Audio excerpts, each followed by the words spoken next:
All right, so I'm gonna measure my push rod length. So I got two separate ones from Comp Cams. Because the intake one is shorter. And the exhaust side is longer, so the range of measurement, I think I need to go to like 8 inches. And this is somewhere like in the high 6, low 7s. So I needed two of them. So what I'm gonna do is put on the rocker assembly here and measure that, and I'll kind of send you to a link where, you know, someone else can probably do it better, but this will be the first time that I'm doing this too, so it looks like there's just kind of two nuts there. But let me go ahead and stick on the intake and the exhaust rocker arms and get these inside the holes and see how much we got to measure. Okay, so apparently we have to get to our top dead center. So what I'm doing is I'm sticking a push rod inside the cylinder bore to know when through the spark plug hole. I saw this, some people do it. But really what you're trying to do is figure out top dead center, like if you were running on a piston, and you'll kind of see, let's see if this works.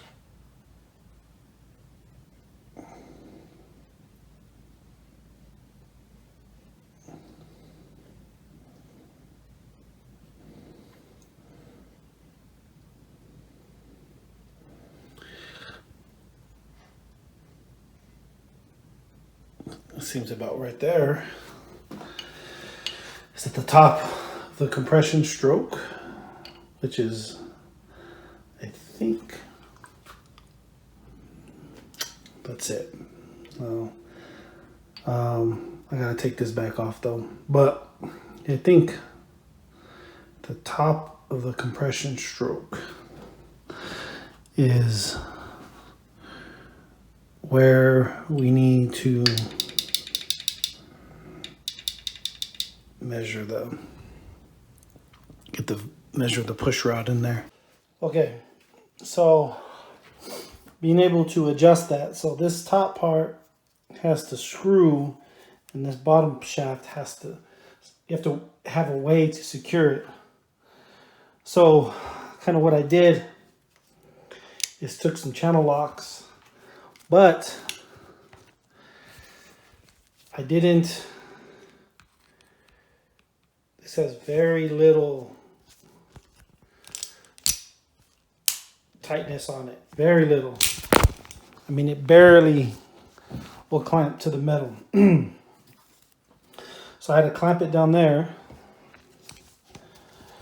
Okay, had to clamp it down inside there because I tried using like a needle nose and then trying to work, but it just wasn't working. So I had to clamp it down there and then kind of use my finger or use an 11 inch to go like that. So as you see, there is no lash. I call it like clicking, like click, click, click, click, click. So as soon as I got close to the barely in clicking, I took the clamp, the channel locks out. I mean the devices out, and then I use this with a fine quarter turns, half turns until I got it. And then when I got it to not lash, then I'd back it off barely until it was clicking, and I'd go back a little bit until it didn't click. I mean, little movement like that, because I didn't want to have it tighten too much, so I just want to have that soft spot. So now I'll take all this off and then I'll measure that. But that's the exact procedure I'm probably going to pull on the other side for the exhaust. Yeah, it's really hard to get your fingers in there and move it around because then the whole shaft will spin. And outside to do it, you just come in here and hold it, bottom shaft with this. Yeah, and then I just use my finger until I can't anymore, and then I just use this guy. So yeah, 0 lash. I back off a little speck of a turn, have a little bit of lash, put that speck back, 0 lash. So seems like that's where it's at. One thing that's not in here in this video is measuring the push rods. After you measure the push rods, what do you do to get the push rods? All you do is you just take a micrometer that's big enough that's going to fit the push rod. You just measure each one, and then you call a custom push rod shop, any place that builds push rods, and you give them your measurements, and they're going to give you either that exact measurement or the closest fit they have to that within thousandths, I believe. So yeah, and that's pretty much all you do there on those, and that's what I did.